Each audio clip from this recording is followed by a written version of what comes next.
Kita ke Pak Yusuf, sebelum ke Pak Nasrullah, apakah Pak Yusuf melihat ini hanya kebohongan belaka, tidak ada bukti semata, tapi kenapa sampai sekarang masih hilang Pak Ismail Bolong ini, Pak Yusuf? Ya, makanya kan Ismail Bolong ini jangan sampai itu hanya spekulasi. Kalau berdasarkan testimoni yang kedua dalam rekaman videonya itu kan membantah. Jadinya tanda kutip tidak lagi Ismail Bolong tapi Ismail bohong kan begitu. Walaupun demikian, karena status Ismail Bolong ini sudah tidak lagi sebagai anggota Polri, maka langkah Bareskrim melalui Direktorat Tindak Pidana Tertentu itu sudah tepat. Nah, karena kan yang bersangkutan bukan lagi sebagai anggota Polri. Tapi kalau yang bersangkutan pada saat itu dan sekarang ini menjadi anggota Polri, tentu hal ini harus ditangani oleh Propam.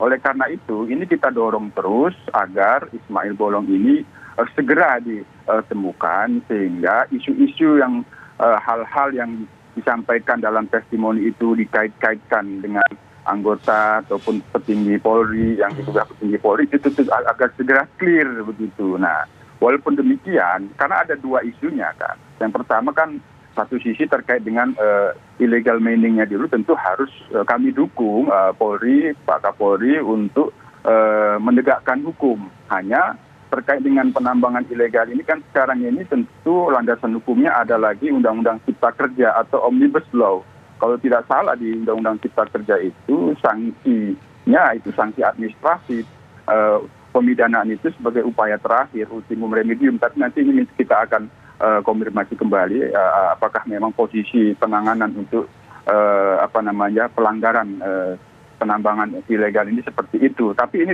penegakan hukum harus dilakukan. Kita dukung Kapolri untuk serius memberantas penambangan ilegal dimanapun.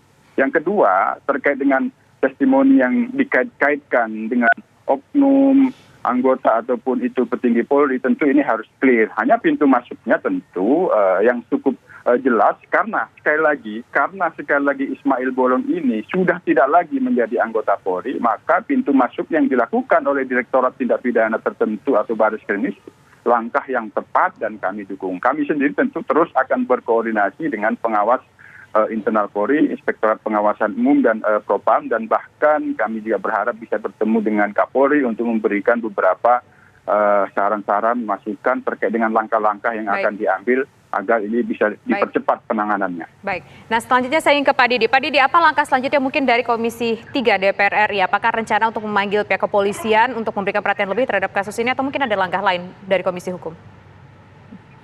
Ya, tentu kami sebagai pengawas Polri dalam konteks kewenangan kami di DPR, kami ingin memastikan bahwa penegakan hukum itu bisa berjalan dengan baik, gitu kan. Penegakan hukum itu sendiri tentu juga harus didukung oleh personel-personel Polri yang punya integritas, kemudian punya kapasitas, dedikasi dan kompetensi yang cukup, begitu ya.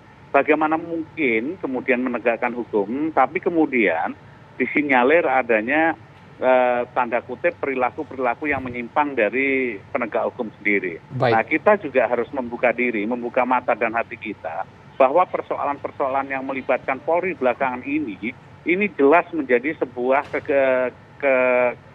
keresahan publik. Baik, Pak Didi. Pasti menyebabkan publik juga menjadi distrust kepada Polri. Nah, apapun yang kemudian terjadi dalam diskursus illegal mining atau Ismail Bolong ini, Polri harus menindaklanjuti secara serius, jangan ragu-ragu gitu. Baik, ya, Pak Didi. mungkin keterbatasan seperti yang disampaikan Pak Yusuf, kemudian Ismail Bolong bukan anggota Polri ini, bukan kemudian menutup bagaimana Polri menghadirkan sebuah penegakan hukum yang baik. Masih banyak pintu yang baik. Poinnya sudah kita dapat, Pak Didi. Ruang yang cukup untuk dibuka. Nah, untuk itu kami Komisi 3 pasti akan memastikan jika memang ada benar-benar ada kejahatan-kejahatan yang dilakukan anggota Polri tanda kutip secara terorganisir yang kemudian melibatkan petinggi-petinggi Polri, kami akan mendorong agar ini dibersihkan sebersih-bersihnya. Tidak mungkin penegakan hukum dilakukan kalau memang ada petinggi-petinggi terima kasih, Pak Didi, atau anggota Polri yang memang tidak bersih begitu ya. Baik. Pak Nasrullah, singkat saja Pak, 1 menit boleh Pak, konklusi Ya, Pak? saya ingin sampaikan begini. Sebelum aparat penegak hukum diharapkan bersih-bersih, maka terlebih dahulu saya menyarankan agar Komisi 3 juga bersih-bersih diri terlebih dahulu.